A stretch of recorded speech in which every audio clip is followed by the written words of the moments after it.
नमस्कार, हामी देखापट्टि विशेषमा छौँ। देखापट्टि विशेषमा यहाँलाई स्वागत छ। पछिल्लो केही दिन यता नेपालमा पनि दोस्रो लहरको कोरोना भाइरस संक्रमितको संख्या निकै बढिरहेको छ। दिनानुदिन कोरोना संक्रमितको संख्या बढ्दै गएपछि सरकारले अवस्था हेरेर निषेधाज्ञा लगाउन सक्ने वा लकडाउन गर्न सक्ने भनेर जिल्ला तथा स्थानीय सरकारलाई अधिकार दिइसकेको छ र यस्तो अवस्थामा देशव्यापी रूपमा अस्पतालहरूको अवस्था भेन्टिलेटर आइसियु अहिलेको नै भरिभराउ भइसक्यो र चिकित्सकहरूले पनि बारम्बार आग्रह गरिरहेको कुरा प्रिकसनमा ध्यान दिनु, कोरोना लाग्नुभन्दा अगाडि ध्यान दिनु नै नेपालीहरूका लागि ठुलो हितको विषय छ। पर्याप्त मात्रामा स्वास्थ्य सामग्रीहरू स्वास्थ्य कर्मीहरूको पनि सङ्ख्या नभएका कारणले गर्दाखेरि भोलि ठुलो सङ्ख्यामा कोरोना सङ्क्रमितहरू भयो भने स्वास्थ्य उपचार सम्भव छ कि छैन भन्ने कुरा नै अहिले छिमेकी मुलुक भारतलाई हेरेर डराउनु पर्ने अवस्था त छैन, तर सचेत हुनुपर्ने अवस्था अवश्य पनि छ। हामी आज यिनै विषयमा कुराकानी गर्नेछौँ। मेडिसिटी अस्पतालका इमर्जेन्सी फिजिसियन डाक्टर अभिजित अधिकारी हाम्रो स्टुडियोमा हुनुहुन्छ। यहाँलाई स्वागत छ डाक्टर साहब। Thank you. अहिले के छ, पहिलाको भन्दा तुलना बिस्तारै बढ्दै गएको अनुभव गर्नुभएको छ। अब इमर्जेन्सी डिपार्टमेन्टमै हुनुहुन्छ यहाँ। हो, अब फर्स्ट वेभको बेलामा कोभिडको जति पेसेन्ट्सहरू थिए र भएका बिरामीहरू कतिको चिकित्सक थिए त्यसको तुलनात्मक रूपमा अहिलेको बिरामीहरूको सङ्ख्या पनि धेरै र अझै बढी चिकित्सा पनि देखिएको छ। चिकित्सा भन्नाले पहिलाभन्दा कस्तो प्रकारको चिकित्सा फरक उमेर हिसाबले यस्तो पनि छ कि? हजुर, अब कोभिडलाई हामीले ग्रसली माइल्ड कोभिड, मोडरेट कोभिड र सिभियर भनेर 3 ग्रेडिङ गरेको छौँ। त्यसमा पहिले चाहिँ धेरै जसो यङ तन्नेरी अरू रोग नभएको मान्छेहरूलाई माइल्ड फर्ममै ठिक हुने, कतिलाई सिम्टम्सै नदेखिने हुन्थ्यो र अरू रोगहरू भएका ब्लड प्रेसर हाई भएको, सुगर भएका, मुटुको किडनीको समस्या भएका बिरामीहरू र 80 वर्षभन्दा बढीका बिरामीहरू उनीहरू बढी चिकित्सा भएको देखिन्थे भने यसपालि चाहिँ ट्रेन्ड एकदमै फरक छ। यसपालि हामीले 20-25 वर्षको मान्छेहरू पनि चिकित्सा भएर आएका र चिकित्सा भन्नुको अर्थ सुरुमा हामीले बिरामी भेट्दाखेरि चाहिँ कोभिडको निमोनिया भएको देखिन्छ। त्यसमा चाहिँ फोक्सोमा असर गरिसकेको हुन्छ कोभिडले र त्यसले गर्दा श्वास प्रश्वासको समस्या अनि जिउमा अक्सिजनको मात्रा कम त्यस्तो देखिएर हामीले यङ मान्छेहरू पनि धेरै भेटिरहेका छौँ। भेन्टिलेटर अनि आइसियुको अवस्था कस्तो छ अहिले नै? कति छन् त सङ्क्रमित भनेर भन्दा अवस्था त्यहाँ बुझ्दा पनि ठिक होला नि। यहाँको अस्पतालमा जहाँ कार्यरत हुनुहुन्छ त्यहाँ कति भेन्टिलेटर आइसियुको सङ्ख्या छ र कति फुल छ त्यसमा? हामीले पहिले पालिको कोभिडको वेभ हेरेर यसपालिको लागि प्रिपेरेसन राम्रो गरेको थियौँ। त्यो हिसाबले हामीले भेन्टिलेटरहरूको थप व्यवस्था, बेडको थप व्यवस्था, आइसोलेसन एरियाको व्यवस्था गरेको थियौँ कोभिडलाई नै टार्गेट गरेर। बिचमा कोभिडको बिरामीको सङ्ख्या एकदम कम भयो, सङ्क्रमण धेरै हदसम्म कम्युनिटीमा कन्ट्रोल भयो, त्यसपछि बिस्तारै फेज आउट गरियो। तर अहिले 81 केही हप्ताको भित्रमै एकदमै धेरै मात्रामा बिरामीको इन्फ्लक्स देखिएको छ।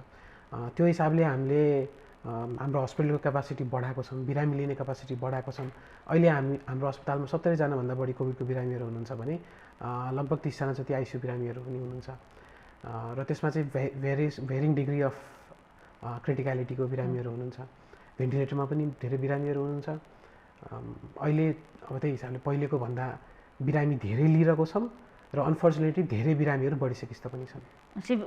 लक्षण पनि सबैमा देखिन थालेका छन्, धेरैमा। हो, हामीले टेस्ट गरेको बिरामीहरूमा, पिसिआर गरेको बिरामीमा हामीले धेरै जसो बिना लक्षणको बिरामीको पिसिआर गरेकै छैनौँ। यसपालि जति पिसिआर पोजिटिभ आए लगभग सबैजना चाहिँ केही न केही लक्षण देखेर आएको छन्। पहिला चाहिँ सामान्य बनाएकी थियो भने सुगरको, मुटुको, किडनीको, यहाँले अघि भन्नुभयो नि, त्यस्तो पेसेन्टहरूलाई अलिकति बढी जोखिम हुनसक्छ है भनेर भनेको अवस्थामा अहिले बालबालिकादेखि युवा अवस्था र कुनै यस्तो रोग दीर्घरोगी या स्वास्थ्यमा समस्या नभएकाहरूमा पनि लक्षण सक्रिय बन्यो भन्ने छ, त्यस्तो यहाँको अनुभवले भन्छ? हाम्रो अस्पतालको र मेरो आफ्नो पर्सनल अनुभवले चाहिँ के देखेको छ भन्दा झन्डै 40% बिरामी हाम्रो पहिलेको जुन क्राइटेरिया छ, उमेर बढी भएको, अरू रोग भएको, त्यस्तो नभएको बिरामीहरू 40% जति छन् र उनीहरूको पनि भ्यारिङ डिग्री अफ सिभियरिटी छ। मोडरेटदेखि सिभियर खालको निमोनिया लिएर भर्ना भएका बिरामीहरू छन्। यो हामीले पहिला एन्टिसिपेट नगरेको कुरा थियो। खासमा हामीले चाहिँ कोभिड भनेको जिउ कमजोर भएको, इम्युनिटी पावर कम भएको मान्छेहरूलाई नै बढी असर खास गरी इम्युनिटीसँग हेरिरहेका थियौँ। हामीले सिधै त्यसैसँग दाजेर हेरिरहेका थियौँ। जब पहिले क्यान्सरले गर्दा होस् या डायबिटिजले गर्दा होस्, अरू कुनै समस्याले गर्दा इम्युनिटी कमजोर भएको मान्छेहरूको चाहिँ उनीहरूलाई बढी चिकित्सा पार्छ भन्ने जुन हाम्रो अनुमान थियो, यसपालिकोमा चाहिँ त्यो एकदम उल्टिएको छ। अनि हेलिकप्टर रेस्क्यु पनि गर्नुहुन्छ यहाँहरूले, त्यसको अवस्था कस्तो छ? हाम्रो इमर्जेन्सी डिपार्टमेन्टको साथसाथै हामीले चाहिँ EMS सर्भिसेस भन्छौँ, एम्बुलेन्स र हेलिकप्टरको मार्फत चिकित्सा बिरामीहरूलाई ट्रान्सफर गर्ने त्यो काम पनि हामी 3-4 वर्षदेखि गरिरहेका छौँ। पठाउने पनि, लिने मात्रै होइन, पठाउने पनि परेको अवस्थामा नेपालबाट इन्डिया लिएर जाने होस् या घरै पठाउने पनि होस् या अरू अस्पतालमा भएका आइसियुको बिरामीहरू, भेन्टिलेटरमा भएका बिरामीहरूलाई ल्याएर हाम्रो अस्पतालमा ल्याउने पनि होस्, सबै हामीले गरिरहेका छौँ। यसमा हामीले के देखेको छौँ ट्रेन्ड भन्दा जुन जुन ठाउँमा हटस्पटहरू छ जहाँ चाहिँ पपुलेसन डेन्सिटी अलिक बढी छ त्यो ठाउँमा कोभिडको व्यापक असर देखिएको छ। न्युज मिडियामा आउनुभन्दा अगाडि हामीले त्यसको मार्फत थाहा पाइसकेको हुन्छौँ कि यो ठाउँ अब नेक्स्ट कोभिडको हटस्पट बन्नेवाला छ। अहिले हाम्रो लागि एकदम बढी पेसेन्ट रिफरल आउने ठाउँहरू भनेको नेपालगञ्ज, वीरगञ्ज, जनकपुर जस्ता ठाउँहरू छन्। त्यहाँको मेन कारण हामीले देखेको के भन्दा पपुलेसन डेन्सिटी धेरै र मास्क र सोसल डिस्टेन्सिङ फलो नहुने, प्रिकसनमा ध्यान नदिए त्यस्तो ठाउँहरू हामी आफै त्यहाँनिर बिरामी लिन जाँदाखेरि जुन भिड देखिन्छ, जुन सामाजिक दूरी कायम नगरेको, मास्क नलाएको बिरामी अझै लिन जाँदा हेलिकप्टरमा लिन जाने भने त ठुलो डरको विषय हो नि, होइन? एब्सोल्युटली। अब पहिले भन्दा अहिले बिरामी ल्याइदेऊ भनेर कल आउने पनि धेरै छ, तर अनफर्चुनेटली बेडहरूको अभाइलेबिलिटी छैन, आइसियु अभाइलेबल छैन, भेन्टिलेटर अभाइलेबल छैन। त्यसै भएर अभाइलेबल भएको खण्डमा केही बिरामीलाई ल्याउन सकिएको छ भने धेरै जसो बिरामीलाई अनफर्चुनेटली हामीले ल्याउन सकिरहेको छैन। ल्याउन नसक्नुको कारण राम्रोसँग खुलाइदिनु। ल्याउन नसक्नुको मुख्य कारण भनेको चाहिँ बिरामीको रोगको सिभिरिटी भन्दा पनि बेडहरू अभाइलेबल नभएर नै हो। कोभिडकै कारण, कोभिडकै बिरामीको लागि कोभिडकै बेडहरू अहिले हाम्रो धेरै जसो यो हेलिकप्टर रेस्क्यु भनेको कोभिडकै लागि नै भइरहेको छ। पहिले विभिन्न कारणको हुन्थ्यो, एक्सिडेन्टको कारण, स्ट्रोकको कारण, हार्ट एट्याकको लागि बिरामीहरू, त्यस्तो बिरामीहरूलाई हामी लिएर आउँथ्यौँ भने अहिले चाहिँ हाम्रो झन्डै 80% बिरामीहरू कोभिडकै छन् र धेरै जसो चिकित्सा छन्, धेरै जसो भेन्टिलेटरमा छन् र अनफर्चुनेटली उनीहरूलाई ल्याउनलाई हामीसँग यहाँ भेन्टिलेटर खाली छैन, आइसियु बेड खाली छैन। यो अवस्था नेपालकै ठुलो दक्षिण एसियाको पनि ठुलो अस्पताल मानेको अस्पतालको अवस्था हो। हजुर। त्यसो भने हामी सामान्य के अनुमान लगाउन सक्छौँ कि मेरो प्रश्नको आशय कसैलाई त्रासमा लैजाने त होइन, तर सचेत हुन आवश्यक छ कि छैन? यहाँले डे टु डे काम गरिराख्नु भएको छ। जुन हामीले लास्ट इयर युरोपमा, अमेरिकामा हेल्थ केयर सिस्टमहरू ओभरवेल्म भएर बिरामीहरूलाई लिन नसकेको अवस्था देखिएको थियो र हाम्रो कोभिडको फर्स्ट वेभमा पनि सुरुको इनिसियल फ्यु मन्थ्समा हस्पिटलहरूले बिरामी लिन नसकेको अवस्था जुन थियो त्यो अहिले आइसकेको छ। सबै बिरामी भएकोले बेड पाउँछन् भन्ने अब केही ग्यारेन्टी रहेको छैन। त्यसमा कारण विभिन्न छन्। पहिलो लास्ट इयरको कोभिडको वेभमा कारण के थियो भन्दा अस्पतालसँग भौतिक पूर्वाधारहरू थिएन।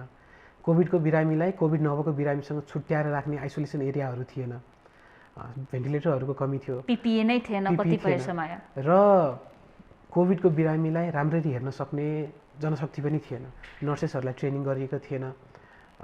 अब अहिले त्यो जनशक्ति छ, भेन्टिलेटर छ, बेड छ, सबै थपेको छौँ, त्यही पनि बिरामीको सङ्ख्या यति धेरै बढेको छ र अप्ठ्यारो कुरा के भन्दा क्रिटिकल बिरामीको सङ्ख्या बढेको छ। आज पनि हामीले एउटा के सामान्य के कुरा गरिराखेका छौँ भने छिमेकी मुलुक भारतमा दैनिक 3 लाख क्रस भइसक्यो, अब झन्डै 4 लाख पुग्न लागिसक्यो। प्रत्येक दिन त्यति भेरिफाई भइराखेको छ। 3000 भन्दा बढीको मृत्यु भयो पछिल्लो 24 घण्टामा। हाम्रो अनुमान, हाम्रो सोचाइ चाहिँ के देखिन्छ भने त्यो लेभलमा त हामी पुगेका छैनौँ भन्ने कुरा छ। यो एउटा चिकित्सकको हिसाबले त्यो लेभलमा पुगेपछि मात्रै हामी घरभित्र बस्ने, मास्क लगाउने, हात धुने, सेनिटाइजर लगाउने हो कि त्योभन्दा पहिल्यै हाम्रो हित हुनसक्छ यी काम गऱ्यो भने? अब भारतको हिसाबले हेर्ने हो भने उनीहरूको लागि दिनको 1.5 लाख पनि धेरै ठुलो नम्बर होइन, किनभने उनीहरूको हस्पिटलहरूको क्यापासिटी छ र पपुलेसन छ, हस्पिटलहरू धेरै छन्, पपुलेसन धेरै छ, क्यापासिटी छ। तर हाम्रो लागि अहिलेको जुन 3-4 हजारसम्म पुग्ने देखियो भने त्यो नै गाह्रो हुन्छ। अहिलेको आङ्कलन के छ भन्दा हाम्रो सायद 10,000 दिनमा बिरामीहरू थपिने पिकमा पुग्छ, तर त्यो आङ्कलन मात्रै थियो, त्योभन्दा बढी पनि हुनसक्छ। र यदि हाम्रो निषेधाज्ञाहरूले काम गर्यो, मान्छेहरू भिडभाड गरेनन्, मास्क लगाए, सोसल डिस्टेन्सिङ पालन भयो, ह्यान्ड हाइजिन पालन भयो भने त्यति माथि नपुग्न पनि सक्छ। यदि 10,000 अब अहिले जुन आङ्कलन गरिएको छ त्यति बिरामीको ओभरलोड प्रतिदिन त्यति बिरामी थपिने हो भने हाम्रो देशको मेडिकल सिस्टमले धान्दैन। अझै कतिपय एकजना अस्पतालका सञ्चालकको भनाइ के थियो भने म त अस्पतालमा साँचो लगाएर मोबाइल अफ गरेर भागौँ कि भन्ने प्रकारको अभिव्यक्ति दिनुभएको थियो। यो यस्तो जस्तो बाँकीमा पनि चिकित्सकहरूले सरकारलाई आग्रह गरे, पत्र नै लेखे। यो अवस्थामा यहाँहरूले देखिराखेको दृश्यहरू के छ? यहाँहरूको भनाइ चाहिँ के छ अहिले? अब मेरो आफ्नो पर्सनल एक्सपिरियन्सको कुरा गर्दाखेरि अस्पतालमा हुँदा हामी बिरामी हेरिरहेकै हुन्छौँ, तर अस्पतालबाट बाहिर निस्किसकेपछि घर गएपछि पनि हामीलाई बिरामीहरूको फ्यामिलीको काठमाडौँ बाहिरबाट काठमाडौँभित्रबाट बेड मिलाइदिनुहोस्, भेन्टिलेटर मिलाइदिनुहोस्, आइसियु मिलाइदिनुहोस् भनेर जुन हिसाबले जति फोनहरू आइरहेका छन्, जति मान्छेले आग्रह गरिरहेका छन्, गुहार गरिरहेका छन् र उनीहरूको लागि अनफर्चुनेटली हामीले गर्न सकेको छैनौँ, किनभने साँच्चीकै नै बेडको अभाव भइरहेको छ, भेन्टिलेटरको अभाव भइरहेको छ। त्यो हिसाबले हेर्दाखेरि हो उहाँको भनाइमा केही हदसम्म म बुझ्न सक्छु। अहिले हामीलाई आफ्नो काम बढेको भन्दा पनि अरूलाई सहयोग गर्न नपाएको देख्दाखेरि कहिलेकाहीँ दिक्क लाग्छ। बिरामीलाई छटपटाएको देख्दा बिरामीको लागि बेडको व्यवस्था मिलाउन नसक्दा, भेन्टिलेटरको व्यवस्था मिलाउन नसक्दा दिक्क लागेर आउँछ। तर अब अनफर्चुनेट रियालिटी यही छ अहिलेको। अनि त्यो बेला चाहिँ यहाँहरूलाई के लाग्छ त? जनताले यहाँ त घर आउँदा अस्पताल जाँदासम्म हाम्रो रियालिटी के छ, समाज के चाहन्छ, के गर्दैछ, गर्नुपर्ने के हो, सबै देख्नुहुन्छ होला नि त्यो बाटोमा। अब हामीले अहिले एक्जाम्पल दिँदाखेरि इन्डियाकै एक्जाम्पल दिउँ, हामीले मिडियामा जे देखिरहेको छौँ त्यहाँ भयावह अवस्था छ। हाम्रो अस्पतालहरूभित्र पनि भयावह अवस्थाको नजिक छौँ हामी। बाहिर बाटोमा हिँड्दाखेरि सबै सामान्य देखिन्छ, 3-4 हजार त हो भन्ने छ। हो, बाहिर बाटोमा हिँड्दाखेरि मान्छेलाई खासै छैन, कोभिड हो, दोस्रो लहर आयो, पहिलो पनि बित्यो, यो पनि बित्छ भन्ने जुन छ। तर एकचोटि अस्पतालभित्र छिरिसकेपछि त्यो कि त हामीलाई थाहा छ त्यो मर्म, कि अहिले बिरामी भइरहेको मान्छेलाई थाहा छ, कि आफ्नो अहिले बिरामी भइरहेको आफन्तीलाई थाहा छ कति गाह्रो भइरहेको छ अहिले बिरामीहरूलाई म्यानेज गर्न भनेर। अब हाम्रो आश के छ भन्दा जुन हस्पिटलभित्रको भयावह अवस्था छ त्यो हस्पिटल बाहिर स्पिल ओभर नहोस्। बाटोमै मान्छे चाहिँ अक्सिजन नपाएर, भेन्टिलेटर नपाएर, आइसियु नपाएर, चिकित्सकले हेर्न नपाएर मान्छेको मृत्यु बाटोमै नहोस् भन्ने छ। तर त्यो नहोला भन्न अहिले अलिकति अप्ठ्यारो छ। त्यो दिनको सामना गर्नुपर्छ हामी यदि सचेत हुने होइन भने। अब हाम्रो पहिलेदेखिको जे प्रिन्सिपल्सहरू थियो प्रोटेक्सनको, WHO को मेन्टेन गर्ने, ह्यान्ड हाइजिन मेन्टेन गर्ने, मास्क लगाउने, भिडभाड नगर्ने, यदि त्यो फलो गरिएन भने अहिलेको जुन सङ्क्रमण छ त्यो त्यसको रेट बढ्दै जानेछ, धेरै मान्छेहरू इन्फेक्ट हुनेछन् र अस्पतालहरूले धान्नेवाला छैन, देशको हेल्थ केयर सिस्टमले धान्नेवाला छैनन्। हेर्नलाई यदि बेड थपियो भने पनि बिरामी हेर्ने जनशक्ति पुग्नेवाला छैन। नेपालमा ह्यान्डफुल मात्रै छन् डक्टर्सहरू, नर्सेसहरू जसले हेर्न सक्नेछन्। बेड मात्र थपेर पनि काम भएन। हेलिकप्टर रेस्क्युको के हुनसक्छ त? कतिपयलाई लागिराख्या होला कि पैसा छ, अस्पताल छ, हेलिकप्टर आइहाल्छ भन्ने पनि लागिसक्यो होला, त्यसको क्यापासिटी के छ? अब ओभरअलमा यहाँ त कोअर्डिनेसनमै हुनुहुन्छ। हजुर, अहिले प्राइमेरीली हेलिकप्टर रेस्क्यु कोअर्डिनेट गरेको भनेको 4 अस्पताल छन्। नेपाल मेडिसिटी अस्पताल हामीले गरिरहेको छौँ, ग्रान्डी अस्पताल, ह्याम्स अस्पताल र अहिले भर्खर केही समय अगाडि करुणा अस्पतालले पनि हेलिकप्टर रेस्क्यु सर्भिसेस सुरु गरेको छ। फेरि सबै अस्पतालहरूले आफ्नो तर्फबाट पूर्ण प्रयास गरिरहेका छन् बिरामीहरूलाई लिएर ट्रिटमेन्टको अवसर दिउँ, ज्यान बचाउने अवसर दिउँ भनेर। यसमा भ्यारियस फ्याक्टर्सहरू आउँछ। एउटा त कस्टको कुरा भयो, हेलिकप्टर आफैमा महँगो कति कस्टी छ लगभग? यसको चाहिँ दूरी अनुसार कस्ट हुन्छ म्याक्सिमम। हामीले चाहिँ सबभन्दा सस्तो कम दूरीको हामीले 1.5 लाख जतिमा गर्छौँ भने त्यो प्योरली हेलिकप्टर कस्ट हो, that's not the cost of medical services भने 7 लाखसम्म कस्ट जान जान्छ टाढाको रेस्क्यु लिएको मात्रै। त्यो भनेको हेलिकप्टर कम्पनीलाई बुझाउनु पर्ने चार्ज मात्रै हो। अब त्यसमा हामी सोचौँ अस्पताल ल्याएपछि ट्रिटमेन्टको चार्जहरू कति, जाने डक्टरको चार्ज होला, उपचारमा इक्विपमेन्टहरू होला, हजुर थपिँदै जान्छ। यदि त्यो धान्ने मान्छे रहेछ भने पनि अहिलेको चाहिँ दुर्भाग्यवश अवस्था के छ भन्दा उनीहरूलाई ल्याएर अहिले राख्ने ठाउँको कमी छ, अभाव छ। अहिले नै अहिले मैले फ्रेङ्कली कुरा गर्दाखेरि जो बिरामी अहिले कोभिडको जेनरल वार्डमा छन्, आइसियु चाहिएको छैन, उनीहरूको ट्रेन्ड कति छ भन्दा 20% जतिलाई केही समयपछि आइसियु चाहिने हुन्छ भनेपछि अहिले क्युमा नभए पनि केही दिनमा चाहिँ उहाँको अवस्था बिग्रेर आइसियु चाहिने जस्तो हुनेवाला हुन्छ। त्यसमा हामीले कोभिडको बेडहरूमा आइसियु एउटा खाली हुने बित्तिकै भर्दै गएपछि त्यो भएका जुन बिरामीहरू छन् उनीहरूलाई पनि अप्ठ्यारो हुनेवाला छ। मैले अब हुन त यहाँ डक्टर हो, यहाँसँग कस्टको कुरा, लागतको, पैसाको कुरा गर्ने होइन, तर एउटा आम जनताको जानकारीका लागि कोभिडको उपचार निजी अस्पतालहरूमा कति कस्टी हुन आउँछ? कोभिडको उपचारको लागि अरू उपचारभन्दा अप्ठ्यारो थप कुरा के छ भन्दा यसमा कन्ज्युमेबल आइटम्सहरू भन्छन्, पिपी, मास्क, ग्लोभ्स, सेनिटाइजरहरू जस्ता आइटमहरू अस्पतालको खर्च धेरै छ। र भेन्टिलेटर आइसियुसम्म पुग्दा भेन्टिलेटर आइसियुसम्म पुग्दाखेरि अब अरू कोभिड नभएका बिरामीलाई राख्नु र कोभिड भएको बिरामीलाई राख्नुमा कन्ज्युमेबल आइटम्सहरू नै धेरै र त्यसमाथि औषधिहरू पनि महँगो र आइसोलेसन एरिया बनाउनको लागि जुन किसिमको एसीसँग अलग्गै कनेक्ट गर्नुपर्छ, किनभने स्पेस चाहियो। त्यहाँबाट निस्किने हावा फेरि यतिकै वातावरणमा फालिदिनु भएन, त्यसलाई फिल्टर आउट गर्नु पर्यो। यस्ता अनेक लजिस्टिक कुराहरूले गर्दाखेरि ओभरहेड्स नै अलिक बढी हुन जान्छ। अब ठ्याक्कै भन्न त म अलि असक्षम छु।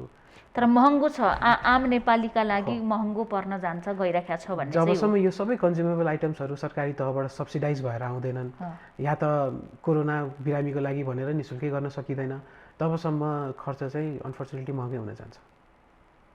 अहिले त्यस कारणले हामीले ध्यान दिनुपर्ने कस्तो अवस्थामा ध्यान, जस्तो यहाँहरू डे वानदेखि नै नेपालमा कोरोना देखेको दिनदेखि नै सचेत हुनुहुन्छ र उपचार गरिराख्नु भएको छ, त्यस्तो अवस्थामा दिनदिनै कोभिडसँग अहिलेसम्म जम्मा 2 पटक मात्रै PCR टेस्ट गरेर नेगेटिभ आयो भनेर भनिराख्नु भएको थियो।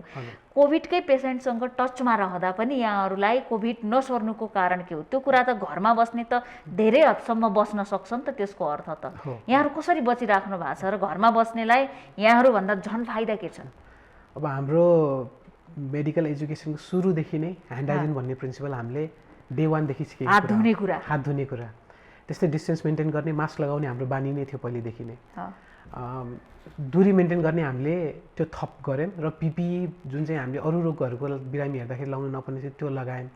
त्यति गर्दा गर्दै पनि साँच्चै भन्ने हो भने धेरै स्वास्थ्यकर्मीहरू इन्फेक्टेड भए, कतिले ज्यान पनि गुमाए, धेरै चिकित्सा भएर कतिले ज्यान पनि गुमाए। अनफर्चुनेटली केही कुराको पनि 100% हामीले प्रिभेन्सन गर्न सक्दैनौँ। जति हामीले भनिएको प्रोटोकल्सहरू फलो गरे पनि कतै न कतैबाट सङ्क्रमण हुने सम्भावना रहन्छ र हाम्रो स्वास्थ्यकर्मीहरू केही हदसम्म बचेको कारण भनेको हामीले गाइडलाइन्सहरू राम्ररी फलो गरेर हो।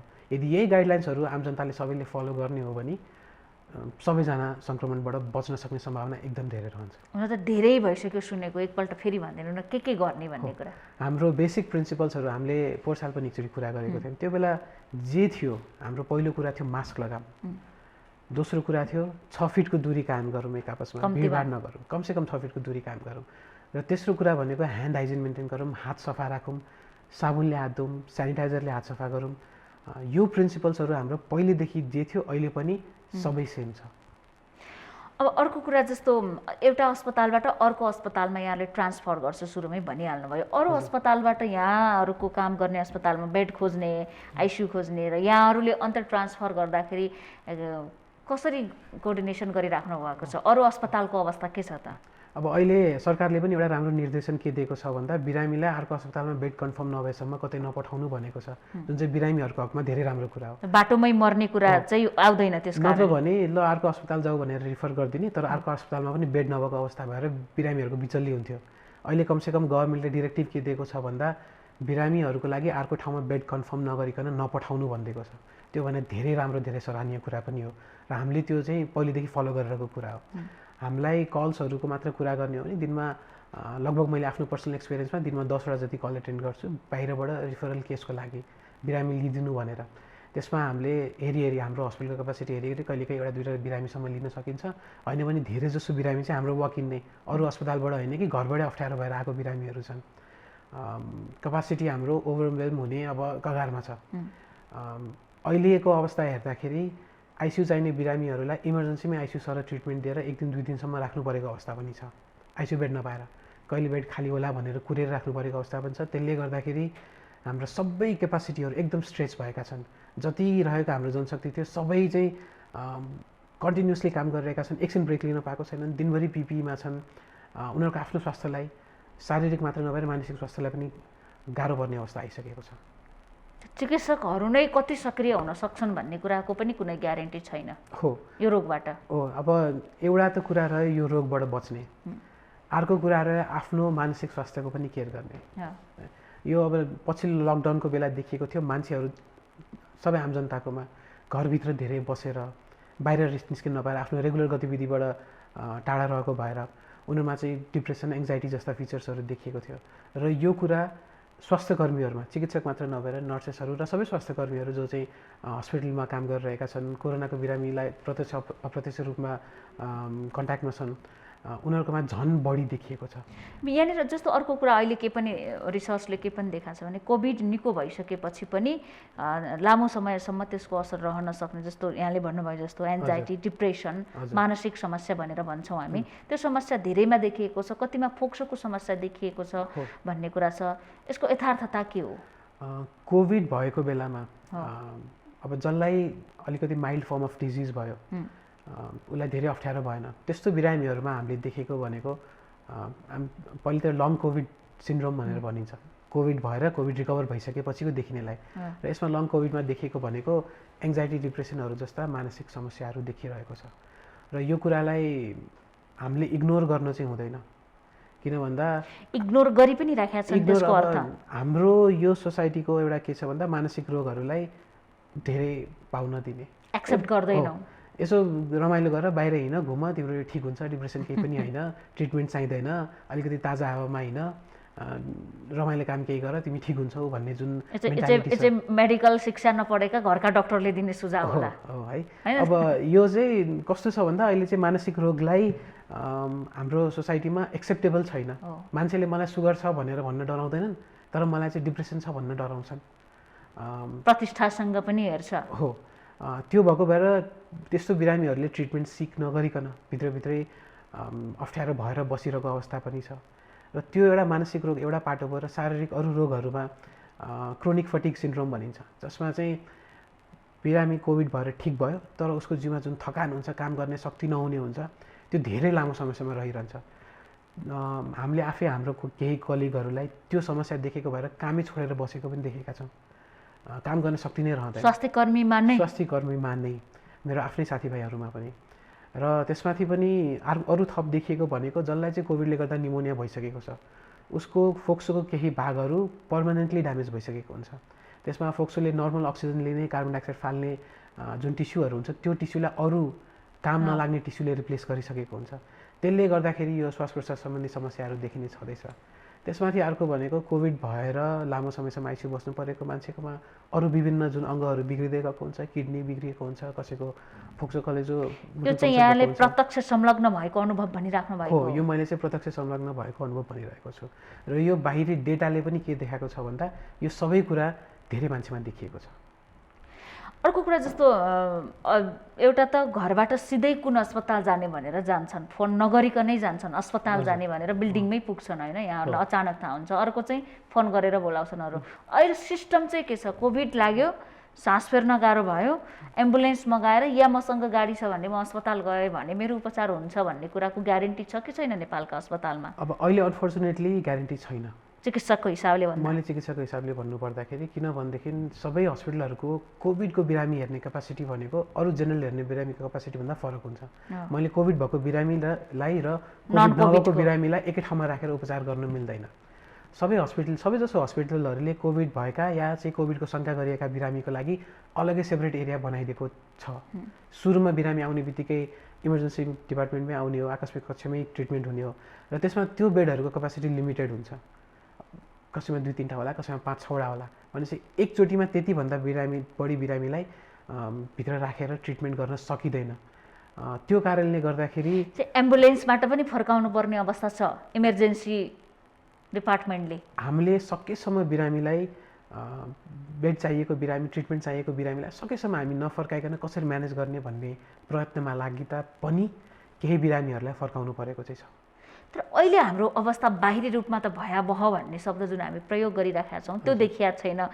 नर्मल अवस्थामै हो कि जस्तो, कोभिड नर्मल त होइन, तर पनि कोभिडका लागि तुलनात्मक रूपमा यति चाहिँ धेरै ठुलो सङ्ख्यामा सङ्क्रमित होइनन् कि भनेर भनेको छ। यो हो कि होइन, भयावह हो कि होइन त कसरी भन्ने? यो कुरा चाहिँ हामी सबै स्वास्थ्यकर्मीको लागि एउटा फ्रस्ट्रेसनको विषय बनेको छ। किनभनेदेखि हामी अस्पतालभित्र छिर्दाखेरि त्यहाँ साँच्चीकै नै भयावह अवस्था हुँदैछ। बाहिर निस्किने बित्तिकै केही पनि छैन, हाम्रो सामान्य जीवन साधारण चलिरहेको जस्तो देखिएको छ। यसमा डराउने त नभनौँ, तर सचेत भइएन भने यो अवस्था आउट अफ कन्ट्रोल हुँदै जानेवाला छ। त्यो बेला के होला त? जस्तो यहाँहरूले त देखिराख्नु भएको छ नि, युरोपको, अमेरिकाको, भारतको होइन, क्लोजेस्ट भारतकै हामीले एक्जाम्पल लिएर हेर्दा हुन्छ। त्यहाँको सिस्टम धराशायी भइसक्यो। मान्छे अक्सिजन नपाएर मान्छे मरिरहेका छन्। बेड र भेन्टिलेटरको त्यो कुरै छ, जसलाई चाहिँ थोरै अक्सिजनले पनि पुग्थ्यो होला, उसले अक्सिजन पाउन सकेको छैन। हस्पिटलभन्दा बाहिरै बेडहरू राखेर बिरामीलाई ट्रिट गर्नु परिरहेको छ।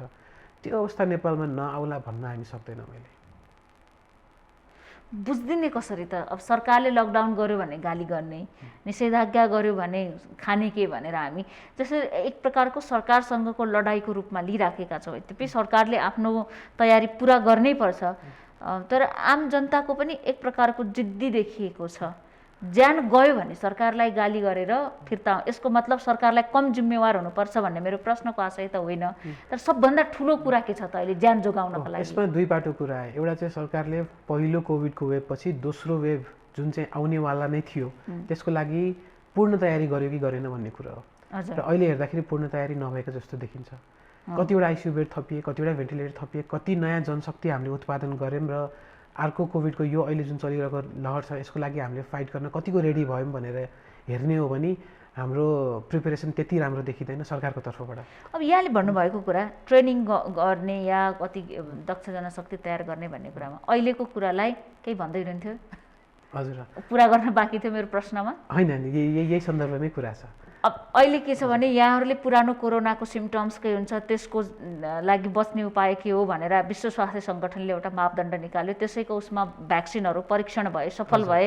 अहिले भ्याक्सिन पनि हामीले लगाइराखेका छौँ। तर अब double mutant, triple mutant, UK variant, African variant भनेर जुन आइराखेका छ नि नयाँ नयाँ प्रकारको रूप फेरेको कोरोना, यसबाट फेरि त्यही सिस्टमले उपचार गर्दाखेरि काम लाग्न सक्छ त? यो भनेको अहिलेको लागि वैज्ञानिकहरूले एकदम हाइली कन्सर्न रूपमा हेरिरहेको विषय छ। च्यालेन्ज छ। अहिले भेरिएन्ट्सहरूलाई चाहिँ WHO र CDCले 3 क्याटेगोरीमा डिभाइड गरेको छ। एउटा भेरिएन्ट अफ इन्ट्रेस्ट भनेर, एउटा भेरिएन्ट अफ हाई कन्सिक्वेन्सेस भनेर, एउटा भेरिएन्ट अफ कन्सर्न भनेर। भेरिएन्ट अफ इन्ट्रेस्ट भनेको चाहिँ कुनै नयाँ भेरिएन्ट देख्यो, ल यो के रहेछ भनेर हेरौँ भन्ने हिसाबले अनुसन्धान गर्ने। भेरिएन्ट अफ कन्सर्न भनेको चाहिँ कुनै एउटा नयाँ भेरिएन्ट आयो र त्यो रिजन जहाँ चाहिँ त्यो नयाँ भेरिएन्ट आयो केस लोडहरू बढी देखिए या बिरामी बढी चिकित्सा भएको देखियो भने यसको कारणले हो कि होइन, यसलाई रोक्न के गर्न सकिन्छ। र अर्को भेरिएन्ट अफ हाई कन्सिक्वेन्स भनेको कुनै एउटा भेरिएन्ट देखियो र जसले गर्दाखेरि चाहिँ त्यहाँ मोर्टालिटी, मान्छेको मृत्यु दरहरू पनि बढी देखियो, त्यो पनि त्यो हिसाबले क्याटेगोराइज गरिएको छ। अहिलेसम्म भेरिएन्ट अफ हाई कन्सिक्वेन्स भनेर कुनैलाई छुट्याएको छैन, जुन चाहिँ राम्रो कुरा हो। कुनै एउटा भेरिएन्टले गर्दाखेरि पक्की एकदमै अप्ठ्यारो पारेको भन्ने देखिएको छैन। तर भेरिएन्ट अफ कन्सर्न भनेर चाहिँ 5-6वटा भेरिएन्टहरू छुट्याइएको छ। त्यसमा अहिले नेपालमा प्रिडोमिनेन्ट भनेको जुन हल्ला पनि के छ, म प्रश्न गरिहालौँ। कुन भेरिएन्ट आयो, डबल म्युटेन्ट आयो, अब कतातिर ट्रिपल म्युटेन्ट पनि देखियो, नेपालमा पनि देखियो भनेर यसको कुनै अध्ययन भइराखेको छ कि खालि बाहिर चर्चा मात्रै हो? यो भेरिएन्टहरू आएको कुरा सत्य पनि हो र भेरिएन्ट आउँछ भन्ने कुरा हामीलाई पहिलेदेखि थाहा भएको कुरो पनि हो। भेरिएन्टहरू भाइरल जेनेरेसन अगाडि बढ्दै जाँदा प्रत्येक 6 महिनामा जति धेरै यो फैलिँदै गयो त्यति धेरै भेरिएन्टहरू आउने सम्भावना बढी हुन्छ। र भेरिएन्टहरू देखिएको कुन कुन ठाउँमा छ भन्दा ब्राजिलमा जहाँ चाहिँ व्यापक रूपमा यो रोग फैलियो, युकेमा जहाँ व्यापक रूपमा फैलियो, साउथ अफ्रिकामा, अमेरिकाको क्यालिफोर्निया एरिया जहाँ धेरै मान्छे बिरामी भए त्यो ठाउँबाट भेरिएन्टहरू पनि आउँदै गयो। र अहिलेको भनेको इन्डियाको भेरिएन्ट जुन नेपालमा देखिएको भनेको छ। अब अहिले आम जनताले भेरिएन्टहरू आयो भनेर के गर्ने त भन्ने प्रश्नमा आम जनताले थप केही पनि गर्नु पर्दैन। हाम्रो पहिलेको जे प्रिन्सिपल्सहरू थियो, अघि हामीले मल्टिपल टाइम्स कुरा गरिसक्यौँ, मास्क लगाउने, सोसल डिस्टेन्सिङ गर्ने, ह्यान्ड हाइजिन मेन्टेन गर्ने, यो गरौँ। अहिलेलाई हामीले बस्न गर्नुपर्ने त्यति हो।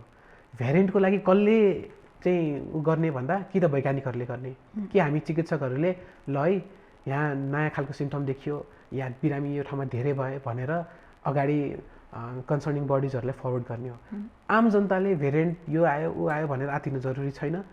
हाम्रो प्रिन्सिपल्स अफ प्रिभेन्सन सबै फलो गर्नुपर्ने छ। म्युटेन्ट भनेको के हो? यो डबल ट्रिपलको कुरा छ, अहिले ट्रिपलको चर्चा छ। हजुर, म्युटेसन भन्ने शब्दबाट यो म्युटेन्ट भन्ने आएको। म्युटेसन भन्नुको अर्थ हाम्रो जेनेटिक मेटेरियल त्यो भनेको हरेक जेनेरेसनसँग केही बदलिँदै आउँछ। अब हाम्रो मान्छेको कुरा गर्दाखेरि हाम्रो 100 वर्षमा 3-4 जेनेरेसन हुन्छ। भाइरसको कुरा गर्दाखेरि एकै दिनमा मल्टिपल जेनेरेसन्सहरू डिभाइड भएर भइसकेको हुन्छ। र त्यसमाथि पनि जुन हिसाबले फैलिरहेको छ, जति धेरै मान्छेलाई एफेक्ट गरिरहेको छ, त्यो हिसाबले कति धेरै जेनेरेसन भइसक्यो, लाखौँ करोडौँ अरबौँ जेनेरेसन भइसक्यो, त्यसमा उनीहरूको कति धेरै जेनेटिक मेटेरियल चेन्ज भइसक्यो कोरोनाको। अब त्यो हुनु जायजै थियो, त्यो हुन्छ भन्ने सबैलाई थाहा भएकै कुरो हो। र त्यो हुँदाखेरि उनीहरू आफू बढी सशक्त भएर उनीहरूको आफ्नो इन्भाइरोमेन्टसँग लड्नलाई उनीहरू बढी पावरफुल भएको हामीमा पनि हुन्छ। हामीमा सानोतिनो चेन्जेसहरू देखियो पहिलेको भन्दा। यसमा त खासै हामीले धेरै डराउनु, भेरिएन्ट र म्युटेन्टसँग डराउनु पर्ने जरुरी छैन, तर पुरानो कुरालाई नै फलो गर्न आवश्यक छ भनेर बुझ्दा हुन्छ। हामी आम जनताले यो भेरिएन्ट आयो, त्यो भेरिएन्ट आयो, यो म्युटेसन भयो भनेर हामी आत्तिनु पर्ने छैन। हामीले गर्ने भनेको प्रिन्सिपल्सहरू पहिलेदेखि जे भनिएको छ त्यो फलो गर्ने हो। यो भेरिएन्टहरूको लागि भ्याक्सिनले काम गर्छ गर्दैन, औषधिले काम गर्छ गर्दैन, नयाँ भ्याक्सिन बनाउनुपर्छ कि नयाँ औषधि बनाउनुपर्छ कि, त्यो वैज्ञानिकहरूले अनुसन्धान गरिरहेका छन् र उनीहरूको अनुसन्धानबाट जे रिजल्ट, जे आउटकम निस्किन्छ त्यो हिसाबले ट्रिटमेन्ट स्ट्राटेजी मोडिफाई हुँदै जान्छ, नयाँ भ्याक्सिनहरू आउँदै जान्छन्। त्यो भनेको त्यो अहिले चिन्ता वैज्ञानिकहरूलाई लिनु दिउँ, तर हामीले गर्नुपर्ने सामाजिक दूरी कायम गर्ने, मास्क लगाउने, हात धुने, भिडभाड नगर्ने, त्यो चाहिँ हामीले छुटाउनु भएन। तर नयाँ भेरिएन्टहरू बच्चाहरूका लागि तुलनात्मक रूपमा खतरनाक छ भन्ने छ, यसमा पनि सत्यता छ कि छैन? अहिले जुन नयाँ भेरिएन्ट देखिएको छ त्यसमा अब डबल म्युटेन्ट भेरिएन्टको कुरा गरौँ, त्यसमा 2टा म्युटेसन छ। एउटा म्युटेसनले उसलाई एउटा मान्छेबाट अर्को मान्छेमा सर्न सजिलो पारिरहेको छ कोभिडको भाइरसलाई, र अर्को म्युटेसनले उसलाई जिउमा छिरिसकेपछि जिउलाई आक्रमण गर्न, जिउको इम्युन रेस्पोन्सलाई छक्क्याएर जिउलाई चाहिँ आक्रमण गर्न उसले अझै सशक्त भएको छ। र यो इम्युन रेस्पोन्सलाई छलाउने भनेको के हो भन्दा, यदि पहिले कसैलाई कोभिड भइसकेको छ र उसले चाहिँ त्यसको अगेन्स्ट एन्टिबडी बनाइसकेको छ, या चाहिँ कसैले भ्याक्सिन पाइसकेको छ भने त्यो हुँदाहुँदै पनि जिउ छलाएर जिउलाई आक्रमण गरेर रोगी बनाउन सशक्त बनिएको छ त्यो भाइरस। अहिले ट्रिपल म्युटेन्टमा पनि देखिएको कुरा त्यही हो।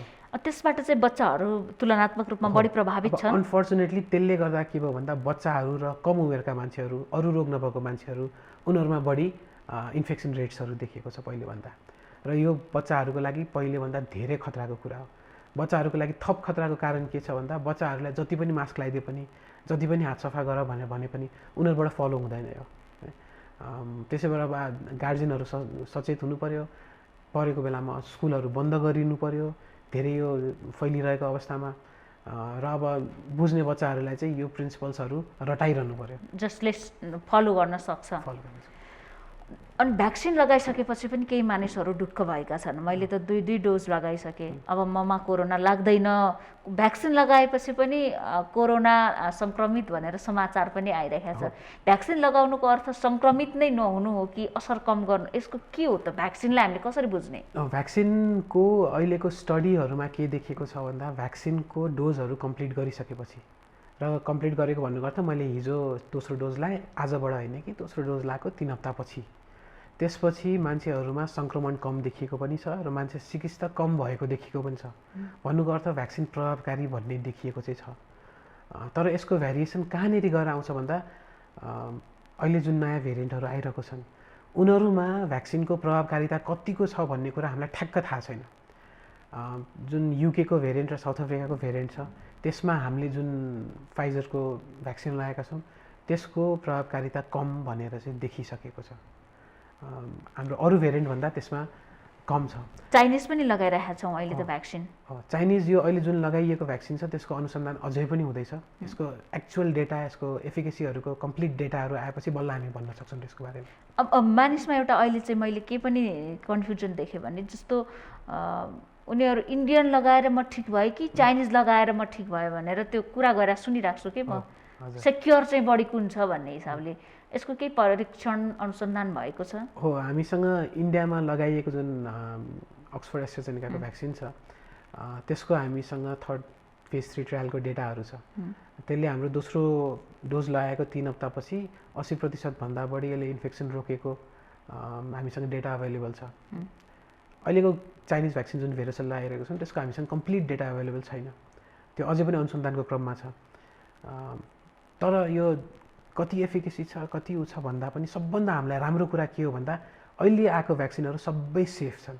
यो भ्याक्सिनको कुनै पनि ठुलो यसको नकारात्मक असर छैन, यसले कोरोनालाई कति मात्रामा भए पनि बचाउँछ कोरोनाबाट भन्ने? यसको नकारात्मक असर एकदमै न्यून मान्छेमा देखिएको छ, तर यसले यदि थोरै पनि प्रोटेक्सन दिन्छ भने त्यो हाम्रो लागि सिग्निफिकेन्ट प्रोटेक्सन हो। किन भन्दा कोरोनाको लागि जुन औषधिहरू प्रयोग गरिरहेको छन् त्यसले कति काम गर्छ, त्यसले 20% 30%मा मात्र काम गर्छ भने यसले 80% काम गरिरहेछ।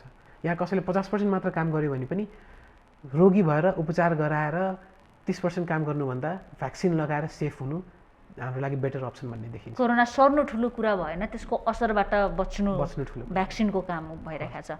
अब अन्त्यमा पनि छौँ, यहाँलाई चिकित्सकको हिसाबले राम्रोसँग दर्शकलाई बुझ्ने गरी जुन कुरा देखिराख्नु भएको छ नि अस्पतालभित्र, यहाँले भनि पनि हाल्नु भएको छ, म चिकित्सकको हिसाबले यो भन्न पाए हुन्थ्यो, यस्तो अवस्था कमसेकम आउँदैन थियो भनेर मनमा लागेको कुरा चाहिँ के हो? अब म यसमा चाहिँ आफ्नो पर्सनल एक्सपिरियन्सकै कुरा गर्छु। प्लिज।